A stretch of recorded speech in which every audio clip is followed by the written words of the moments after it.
Hi, I'm Taisha, and this is like my second video I made. So, I guess I should talk about like how I actually got into the army and how I got to where I am.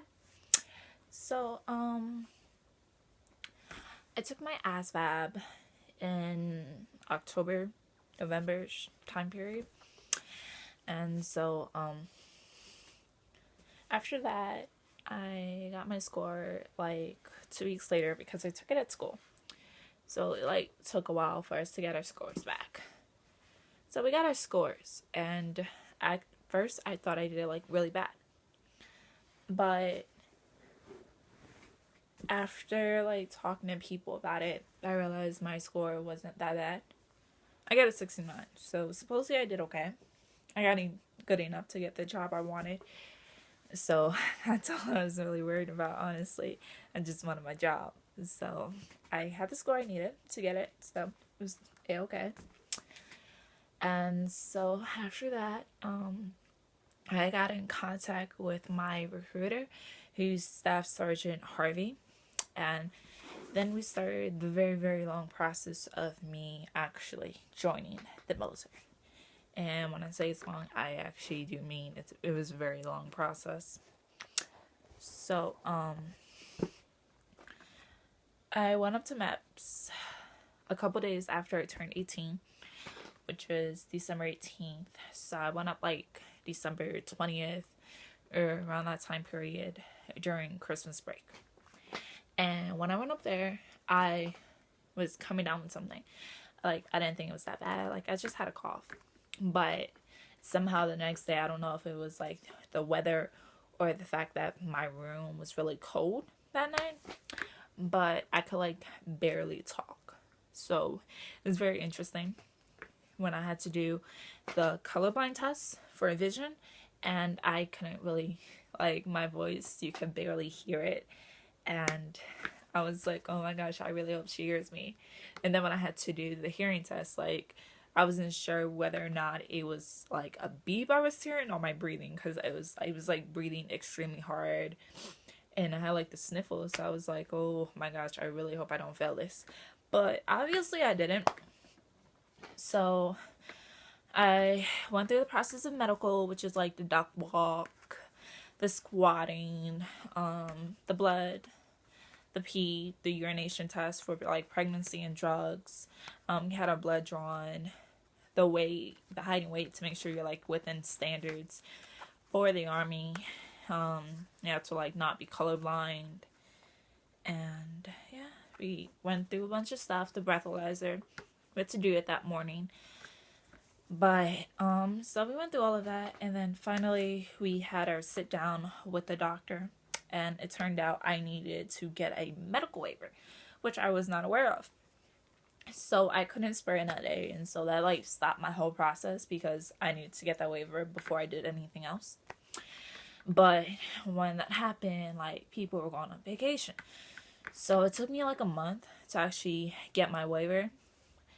But then when I got my waiver, the job that I had my resignation for was no longer available. So it was a lot. So then I took the DLAP, which is the Defense Language Aptitude Battery Test. Don't quote me on that, but that's basically what it is to like tell whether or not you'd be like really good with it. But I didn't get the score that I needed for the job, so I was like, oh my gosh. So finally, I was so through. I'm like, I don't even know if I should be going into the army anymore because this process has been very long, and I don't know if it was like an omen, like you shouldn't be going, or I didn't know what to think. So I was at work one day, and then my mom called, and she was like, you need to call me whenever you get this. So I was like, okay. So like, I finally got in contact with her, and it turned out the job opened up. Because my recruiter called, and she was like, yeah, your job opened up, you put the reservation in, and you go up to MEPS next week to swear in. I was so happy. Like, I almost cried. Actually, I did cry. So I finally got my job, and I was super ecstatic. Like, you cannot tell me anything after that. Like, I was so happy. I called my commander. I was like, Commander, I got it. And then my recruiter, Sergeant Harvey, called me and like told me the details, because I'm like, okay, so what job is it? Because I had no idea. So I got my job and I was so happy. So then I went up to MEPS like my 4th time. So I've been to MEPS 4 times. And then I finally swore in. I had my security interview and I had my sit down with the liaisons. And the person in charge was like, yeah, I remember you for your first time. I was like, yeah, tell me about it. Like, it took so long. But I was so happy that day. And she was like, I'm happy for you. And it turned out the day I'm leaving is like someone's birthday. So I was like, okay. I don't know if she's going to be there. She might take the day off. But, so I leave in less than 3 weeks. I go up to MEPS on July 20th, and I ship out to Fort Sill, Oklahoma, July 21st. But my basic doesn't start till around the 27th, 28th, I think. So I'm just going to be in reception. I haven't packed anything yet. I'm like procrastinating so bad. I have to like go through my room and figure out stuff. But I'm not like really sure what to pack. They gave us a list, but my roommate from my first time said you should barely bring anything because most of it you're gonna have to like throw away and you're gonna buy new stuff. So I'm gonna text her at some point and ask her what I should like bring.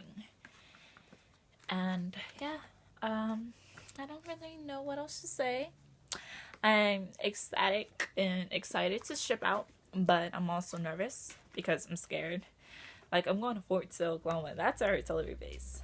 So, I don't know how it's going to play out. Hopefully everything plays out well. And I'm not sure if I'm going to make another video before I ship out. I might like put this, like make a video about like what I packed. But that will be after I get in contact with Vanessa and she tells me what I should bring. But I might do that. And if I don't, I probably won't make another video till after basic because I have less than 3 weeks. And wish me luck. And hopefully everything goes well and nothing bad happens. Okay. Thanks. It was nice talking to you guys. See you whenever I update.